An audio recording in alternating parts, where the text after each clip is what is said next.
Captain Jake Morrison stood on the bridge of the Terra Nova, staring at the massive alien ship through the main viewing screen. After 3 months of deep space exploration, they had finally found what humanity had been searching for: intelligent, alien life. The alien vessel was unlike anything in human design. It looked like a giant crystal that had been grown rather than built. Smooth surfaces curved and twisted in impossible ways, and the entire ship seemed to glow with a soft blue, light from within. It was beautiful and terrifying at the same time. "Captain, we're receiving a signal," said Communications Officer Amy Bell from her station. Her hands moved quickly across the control panel as she tried to make sense of the incoming transmission. "It's not like anything we've heard before. The computer is trying to find patterns." Dr. Lisa Grant, the ship's xenobiologist, moved closer to Amy's station. She had spent years studying the possibility of alien life, but nothing had prepared her for this moment. "Can you put it through the speakers?" she asked. The bridge filled with a strange sound. It was musical, like singing, but also mechanical. The tones rose and fell in complex patterns that seemed almost like a language. Everyone on the bridge listened in amazement. "My God," whispered engineer Tony Rivera. "They're trying to talk to us." Captain Morrison took a deep breath. This was the moment that would change everything for humanity. "Amy, send out our standard first contact protocol. Mathematical sequences, prime numbers, basic physics. Let's see if they understand." Amy's fingers flew over her controls. Within minutes, she had transmitted humanity's carefully prepared first contact message. The bridge fell silent as they waited for a response. The alien music stopped. For several long minutes, there was nothing but empty space between the two ships. Then the sounds returned, but different this time. The aliens were sending back the same mathematical sequences, but in their own musical language. "They got it," Dr. Grant said, her voice full of excitement. "They understand math. They're intelligent." "More than intelligent," said Security Chief Rick Davis. "Look at the size of that ship. They're probably more advanced than us." Captain Morrison nodded. "Amy, prepare the secondary contact protocols.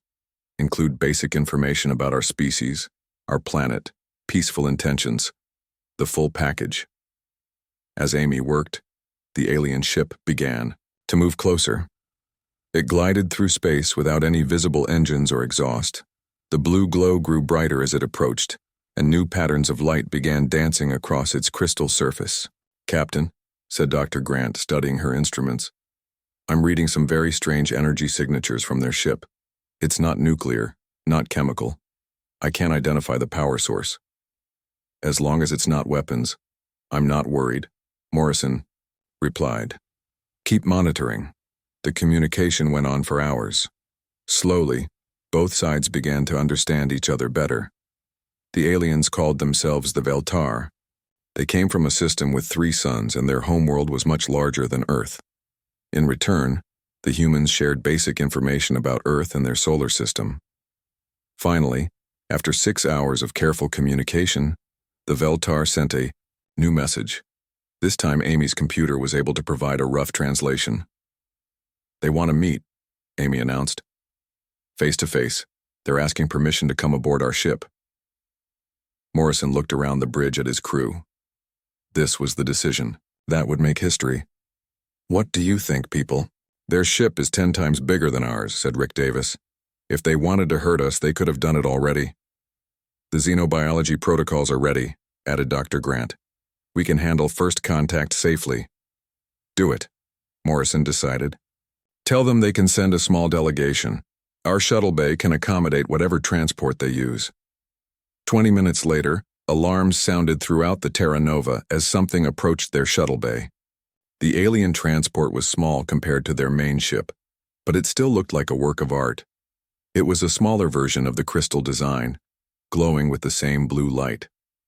Morrison and his senior staff waited in the shuttle bay, wearing their best dress uniforms. They had no idea what to expect. Would the aliens be humanoid?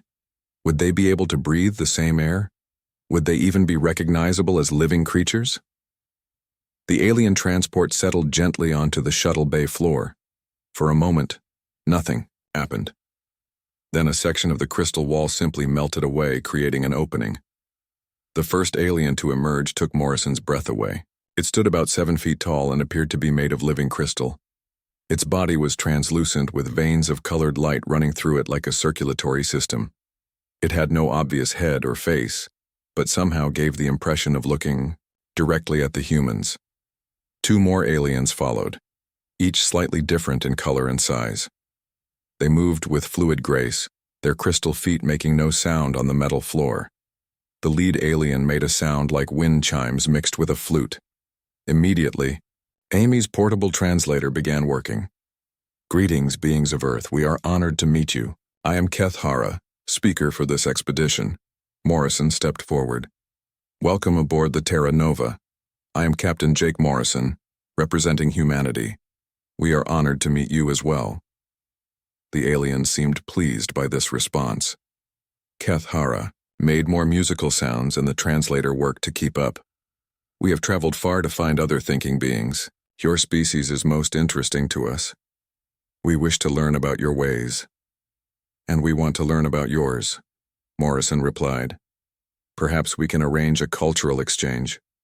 Some of our people could visit your ship, and some of yours could stay here." As the formal greetings continued, Dr. Grant noticed something odd. The meeting had been going on for 2 hours now, and she was getting hungry. Her stomach growled quietly, and she hoped the aliens didn't notice. More importantly, she realized that none of the aliens had asked for food or water or even seemed to need rest. She glanced at Tony Rivera and saw him checking his watch. He looked tired, and she knew he had been working double shifts to prepare for this contact. But the aliens seemed as fresh and alert as when they had first arrived. Something was different about these beings, something fundamental. But what? 3 weeks had passed since first contact, and the cultural exchange was going well. The Veltar had 3 of their scientists living aboard the Terra Nova, while Dr. Lisa Grant and 2 other humans spent their days on the alien ship learning about crystal technology. Keth Hara, the lead Veltar scientist, had become fascinated with human behavior. Every day brought new mysteries about these strange beings from the small blue planet. The humans did so many odd things that made no sense to crystal beings like himself. The most puzzling thing was how humans kept putting substances into their bodies through an opening in their faces. Keth Hara had watched Captain Morrison do this at least 6 times each day.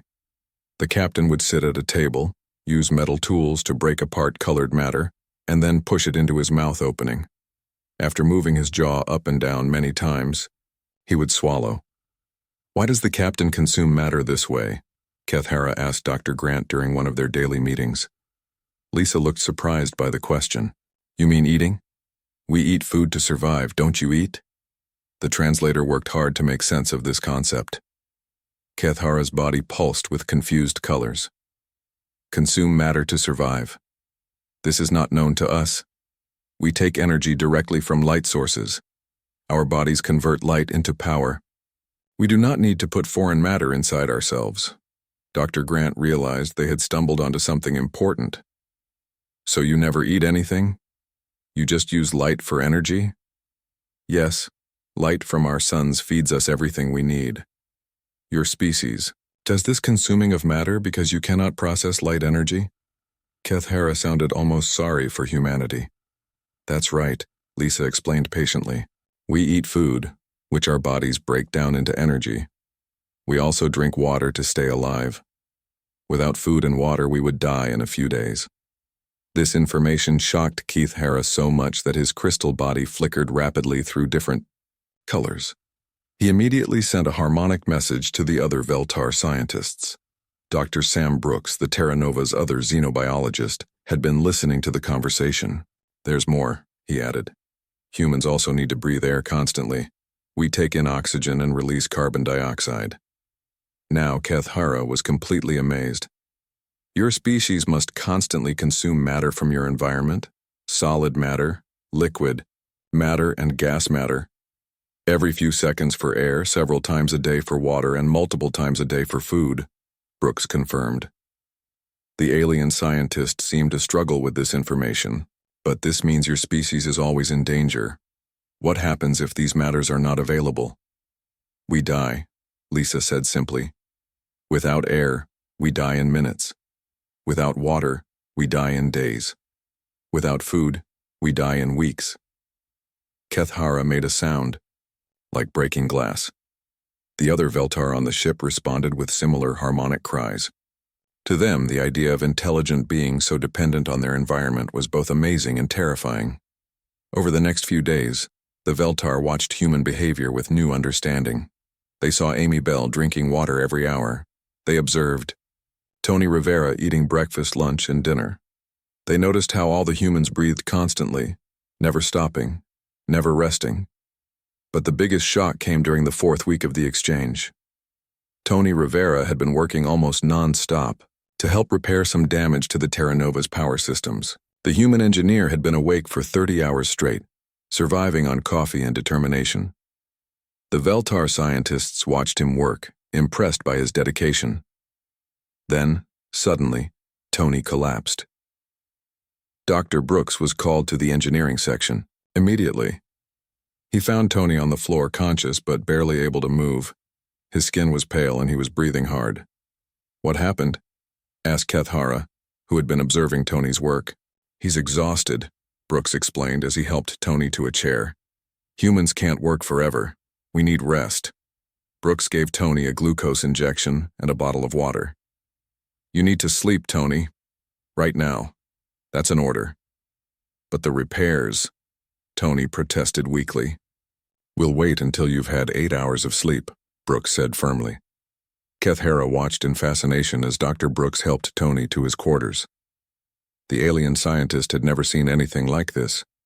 An intelligent being who could simply run, out of power like a machine.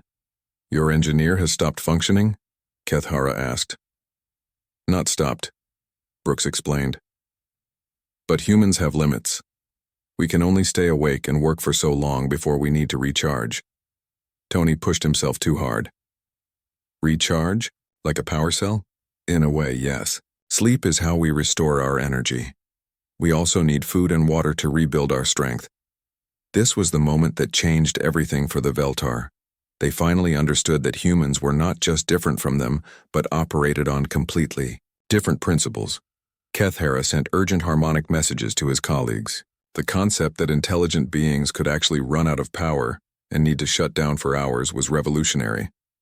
It went against everything the Veltar thought they knew about intelligent life. How long must he remain non-functional? Kethara asked. "Tony needs at least 8 hours of sleep," Brooks replied. "Maybe more, since he pushed himself so hard." 8 hours of complete non-function? He will not be aware of his surroundings? That's right. When humans sleep, we're unconscious. We can't respond to danger, we can't work, we can't even think properly. We're completely vulnerable. The Veltar scientist's body flashed through colors that the translator couldn't interpret. The idea of voluntary unconsciousness was beyond his understanding. That night, Kethara and the other Veltar scientists watched in amazement as the entire human crew went through their sleep cycle. One by one, the humans stopped their activities and entered their quarters. The ship became quiet except for the few humans who stayed awake to monitor essential systems. "They take turns being unconscious," observed Velmore, the eldest Veltar scientist. "Some sleep, while others remain aware. It is the only way their species can survive," Kethara replied. "They are so fragile, yet they function as a group to overcome their individual weakness." As they watched the sleeping humans, the Veltar began to realize something important. These beings who seemed so weak and dependent might actually be stronger than they appeared. Any species that could survive with such limitations must have developed remarkable abilities to compensate. The question was, what made humans so special that they could thrive despite needing constant recharging? The Veltar scientists could not stop thinking about human sleep. For beings who stayed awake and aware for their entire 1,000-year lifespans, the idea of daily unconsciousness seemed like madness. Yet here were the humans, voluntarily shutting down their minds every single night. Kethara had requested permission to observe the humans while they slept. Captain Morrison agreed, though he found the request strange.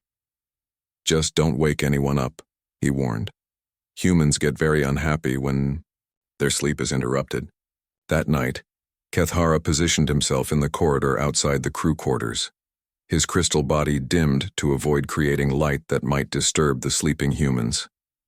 Through the transparent walls of their rooms, he could see the crew members, lying motionless on their beds. Commander Kate Sullivan lay on her side, breathing slowly and regularly. Her eyes were closed and she did not respond when Kethara made a soft harmonic sound outside her door. She was completely unconscious, just as Dr. Brooks had explained. Pilot Danny Chen tossed and turned in his sleep, making small sounds and movements. Sometimes his eyes moved rapidly under his closed eyelids. Kethara was fascinated. What was happening inside the human's mind during this strange state? Dr. Brooks had volunteered to let the aliens monitor his brain activity while he slept. Kethara watched the readings on the medical equipment with amazement. The human brain was incredibly active during sleep, sometimes even more active than when awake. What is the brain doing during this unconscious time? Kethara asked Dr. Grant the next morning. Lisa was eating her breakfast, another human activity that still puzzled the alien. She thought carefully about how to explain sleep to a being who had never experienced it. Sleep helps our brains process information from the day, she said. We also repair our bodies and restore our energy. But there's more to it than that. Sometimes we solve problems while we sleep. We dream, and sometimes those dreams give us new ideas. Kethara's body pulsed with interested colors. The unconscious brain continues to think and solve problems? Yes, but differently than when we're awake. Our minds make connections we might not make while conscious. Some of our greatest discoveries have come from dreams or thoughts we had right after waking up. This information was revolutionary to Kethara. The Veltar had always assumed that consciousness was necessary for intelligence and creativity. But humans seemed to be accessing a different kind of thinking during their sleep periods. The proof came 3 days later. For over a week, both human and Veltar scientists had been working on a complex engineering problem. The Terra Nova's navigation system was having trouble calculating efficient routes through dense asteroid fields. The Veltar had offered to help, but even their advanced mathematics couldn't find a solution that satisfied both species' needs. Dr. Grant had been working on the problem late into the night before finally giving up and going to sleep. She was frustrated and tired, feeling like she was missing something obvious. The next morning, she woke up with a sudden realization. While she was sleeping, her unconscious mind had been working on the problem. She could see the solution clearly now, an approach that combined human intuition with Veltar mathematical precision. She rushed to the bridge, still in her sleep clothes, to find Captain Morrison and the others.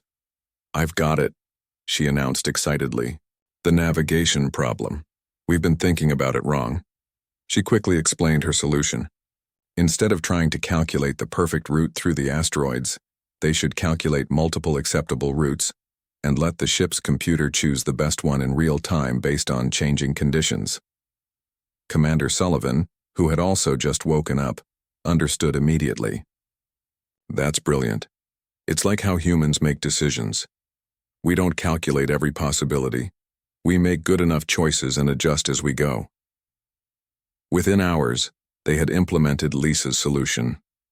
It worked perfectly, solving a problem that had stumped the best minds of both species for days. Kethara was amazed. "This solution came to you during the unconscious period?" "While I was sleeping, yes," Lisa confirmed. "My brain kept working on the problem even though I wasn't aware of it." The Veltar scientist shared this information with his colleagues immediately. Soon, all the Veltar on both ships were discussing this incredible discovery. The humans had access to a type of intelligence that the always conscious Veltar could never experience. Over the following days, the aliens observed more examples of human creativity emerging from sleep. Danny Chen woke up with an idea for improving the ship's fuel efficiency. Commander Sullivan solved a personnel scheduling conflict after a particularly good night's sleep. Even Tony Rivera recovered from his exhaustion, came up with a new tool design after taking a short nap. "Your species gains intelligence from becoming unconscious," Velmore, the eldest Veltar, observed during a meeting with the human officers. This is opposite to everything we understand about thinking beings. Captain Morrison smiled. Sometimes our best ideas come when we stop trying so hard to think. Sleep gives our minds a chance to work in the background, making connections we might miss when we're focused too intensely on a problem. But how do you function knowing that every day you must become helpless for 8 hours? Asked Kethara. You cannot respond to danger, cannot protect yourselves, cannot even be aware if your ship is attacked. That's why we work in shifts, explained Commander Sullivan. Some of us sleep while others stay awake to watch for problems. We protect each other. Dr. Brooks added, and we've learned to make our sleeping areas as safe as possible. We have alarms that can wake us if there's danger, and security systems to protect us while we're vulnerable. The Veltar were beginning to understand something profound about humanity. These beings had turned their greatest weakness into a strength. They had built their entire civilization around supporting each other through their daily periods of helplessness. Your species has learned to make weakness into power, Velmore observed. You cannot function alone, so you have become stronger together. That's humanity in a nutshell, Captain Morrison agreed. We're fragile individually, but together we can accomplish amazing things. That night, as Kethara again observed the sleeping humans, he saw them differently. They were not weak creatures who had to shut down every day. They were remarkable beings who had learned to use their limitations as tools for growth and creativity. The question now was whether this strange human ability to gain strength from weakness extended to other areas of their lives. The Veltar were beginning to suspect that there was much more to learn about these fascinating creatures from the small blue planet. The crisis began without warning. Both ships were traveling through what seemed like empty space when the sensors detected something terrible approaching. A massive cosmic storm, larger than anything either species had seen before, was heading straight for them. All hands to emergency stations, Captain Morrison announced over the ship's communication system. The Terra Nova's crew moved quickly to their positions, but they all knew this was bad, very bad. The storm hit both ships at the same time. It was not made of wind or rain like storms on planets, but of deadly radiation and electromagnetic pulses that could destroy electronic systems and kill living beings. Chief Engineer Maria Santos was in the engine room when the first wave hit. The lights went out, emergency power kicked in, then went out too. In the darkness, she could hear systems failing all around her. Emergency power is down, she reported to the bridge. Main engines are offline, we're running on backup battery, power only. On the Veltar ship, things were even worse. The aliens had never experienced anything like this storm. Their crystal bodies, which normally absorbed energy from light sources, were being overwhelmed by the chaotic radiation. Kethara's body was flickering weakly as he tried to communicate with the Terra Nova. Our power systems are failing, his translated voice was barely audible. We cannot process this type of energy. Our people are becoming weak. Dr. Grant, monitoring the alien ship from the Terra Nova's science station, could see the problem clearly. The Veltar ship's beautiful, blue glow was fading. The aliens were slowly losing power, and unlike humans, they had no backup systems. They had never needed them before. Captain, she reported, the Veltar are in serious trouble. Their bodies can't handle this storm. They're losing power fast. Meanwhile, Medical Officer Paul Kim was treating injured crew members in the Terra Nova's medical bay. The storm had caused several accidents, and 3 crew members had been hurt when a power conduit exploded. But even injured, the humans were adapting to the crisis. How are we doing on medical supplies? Asked Commander Sullivan, who had a bandage around her head from a minor injury. We have enough for now, Paul replied. But if this storm lasts much longer, we'll need to ration everything. Food, water, medical supplies, even oxygen. This was something the Veltar could not understand. How could beings survive by rationing their life requirements? But they were about to see exactly how humans handled desperate situations. Lieutenant Commander Steve Walsh took charge of organizing the emergency response.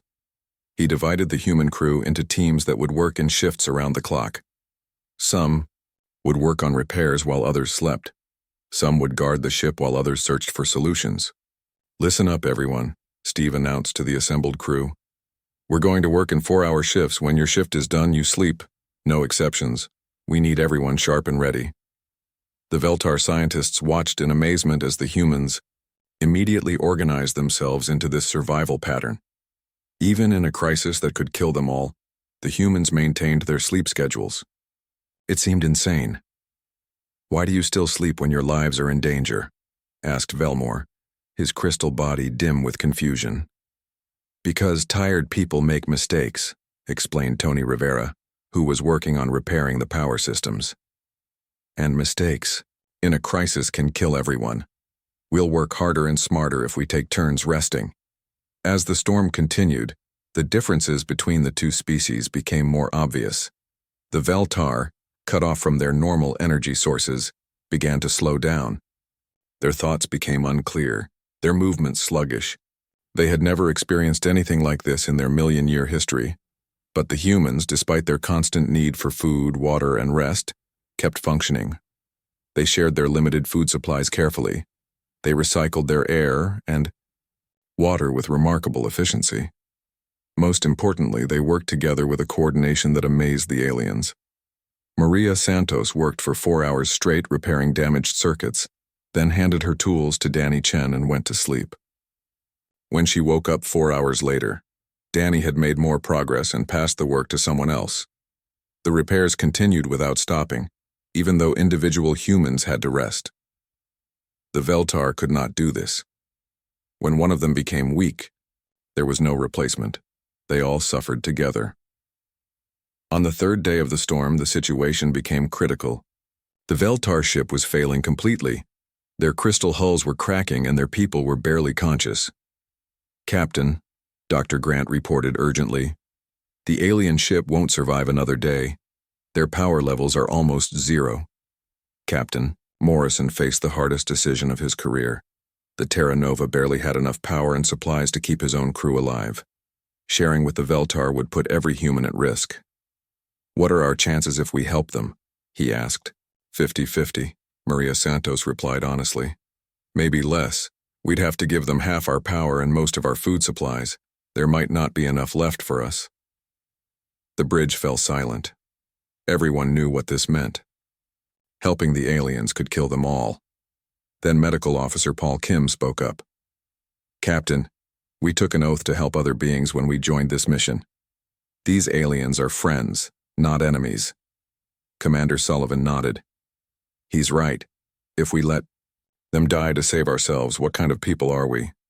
One by one, the other crew members agreed. Even though they might die, they would share their resources with the Veltar. "Do it," Captain Morrison ordered. "Extend our shields around their ship. Start transferring power and supplies." The humans worked through the night to connect their life support systems to the failing alien vessel. They shared their food, their water, their air, and their power. They did this knowing it might kill them all. Kethara, barely conscious but still aware, watched the humans sacrifice their own safety to save people they had known for only a few weeks. His people had always believed that intelligent life was naturally selfish, that survival came first. But these humans who needed constant recharging and were so fragile they could die from missing a few meals were giving up their own resources to save strangers. "Why?" he whispered to Dr. Grant as she helped connect life support systems between the ships. Lisa looked at the dying alien scientist and smiled sadly. "Because that's what friends do. We take care of each other." As the storm finally began to weaken, on the fourth day both ships were barely functioning, but they were both still alive. The humans had stretched their resources to the breaking point, but they had saved the Veltar and themselves. The aliens would never forget this lesson about the true nature of humanity. 2 weeks after the cosmic storm, both ships were slowly recovering. The humans had shared their repair knowledge with the Veltar, while the aliens had provided advanced materials to fix the Terra Nova's damaged systems. But more important than the ship repairs was what had changed between the two species. Elder Velmore, the oldest and wisest of the Veltar, requested a meeting with Captain Morrison and Dr. Grant. His crystal body was still dim from the storm damage, but his mind was clear and focused. "We must speak about what we have learned," Velmore said through the translator. For millions of years, my people believed that intelligent life followed one pattern. We were wrong. Captain Morrison and Dr. Grant sat across from the ancient alien in the Terra Nova's meeting room. Other crew members and Veltar scientists joined them, creating the largest gathering of both species since first contact. What do you mean? Dr. Grant asked. Velmore's body pulsed with soft colors as he chose his words carefully. We Veltar have lived for so long that we forgot how to change. Our bodies take energy directly from light. We never get tired, never get hungry, never need rest. We thought this made us superior to other forms of life. He paused and his body grew brighter. But we were wrong. Our strength became our weakness. Because we never had to struggle, we stopped growing. We stopped learning new ways to think and live. Kethara joined the conversation. His body was still recovering from the storm, but he was eager to share what he had discovered. Your species is different. You must constantly struggle to survive. You need food, water, air, sleep. You can run out of power and shut down. We thought this made you weak. But it doesn't, added another Veltar scientist. It makes you strong in ways we never imagined. Dr. Grant was fascinated. How do you mean? Because you have limitations. You learn to work together, Velmore explained. Because you must sleep, you learn to trust others to protect you. Because you can starve, you learn to share food. Because you can die easily, you learn to value life. Commander Sullivan, who had been listening quietly, spoke up. Are you saying our weaknesses made us better? Yes, Velmore replied without hesitation. We watched you during the storm. When we were failing, you shared your resources, even though it put you in danger. When you were tired, you organized yourselves so some could rest while others worked. When you faced death, you chose to save us instead of yourselves. Captain Morrison thought about this carefully. So, what are you suggesting? A partnership, Velmore said. Not just an exchange of knowledge, but a true joining of our peoples. We have technology and long life. You have adaptability and wisdom about cooperation. Together we could accomplish things neither of us could do alone. The idea excited Dr. Grant. A permanent research station? Somewhere both species could work. Together? More than that, Kethara added. We want to learn from you. Not just your science, but your way of thinking. This sleep state that gives you new ideas. This cooperation that makes you stronger. This ability to grow and change when faced with challenges. Tony Rivera looked puzzled. But you live for thousands of years. You have incredible technology. What could we possibly teach you? How to be better, Belmore said simply. We have been the same for so long that we stopped improving. You change and grow constantly because you must. We want to learn that skill. Over the next few days, both species worked together to plan their future partnership. The humans would establish a research station near the Veltar home system. Some humans would live there permanently, while some Veltar would come to Earth to study human society. But the most important breakthrough came from an unexpected source. Navigator Lisa Parker had been working on the problem of faster-than-light travel for months. Both humans and Veltar had tried to solve this puzzle, but neither species could find an answer. The physics seemed impossible. Then, one morning, Lisa woke up with a strange idea. During her sleep, her unconscious mind had been working on the problem in a completely different way. What if we're thinking about this wrong? She announced at the morning briefing. What if faster-than-light travel isn't about moving through space, but about moving space itself? Dr. Grant looked interested. Explain. Instead of pushing a ship faster than light, what if we could compress the space in front of us and expand the space behind us? The ship wouldn't actually move faster than light, but space itself would carry us along. The Veltar scientists were amazed. This was a completely new way of thinking about the problem. Their logical, always conscious minds had never considered such an approach. This idea came to you during sleep? Asked Kethara. Yes, Lisa confirmed. I went to bed frustrated because nothing was working. When I woke up, the solution was just there in my head. Working together, human creativity and Veltar technology made Lisa's dream into reality. Within weeks, They had built a prototype device that could actually bend space in small ways. It was the beginning of true faster-than-light travel. Elder Velmore was present for the first test of the device. As he watched the space around it bend and twist, he made a sound like singing crystals. "This is what we have been missing," he said. "The ability to think in ways we never thought before, to find solutions by stopping our constant thinking and letting our minds work in darkness." Dr. Grant smiled. "That's the power of sleep. Sometimes the best ideas come when we're not trying to think at all." The formal partnership agreement was signed 3 days later. Humans and Veltar would share technology, knowledge, and, most importantly, different ways of thinking and living. Captain Morrison stood before representatives of both species as he signed the historic document. Today, two very different kinds of intelligent life choose to become partners. We humans will share our adaptability, our creativity, and our cooperation. The Veltar will share their wisdom, their technology, and their long perspective on the universe. He looked around the room at humans and aliens working side by side. "Together we'll explore the galaxy not as separate species, but as friends who understand that our differences make us stronger." Keth Hara translated the captain's words into harmonic patterns that filled the room with beautiful music.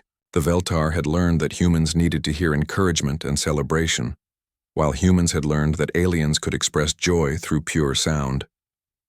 As the Terra Nova and the Veltar ships prepared to travel together toward the alien home system, Lisa Parker was already working on her next breakthrough. The space-bending technology was just the beginning. Who knew what other impossible problems could be solved by a mind that recharged itself every night? The aliens had been shocked to learn that humans ran on power and needed recharging. Now they understood that this strange requirement was not a weakness but humanity's greatest gift to the universe. Sometimes powering down was the key to powering up.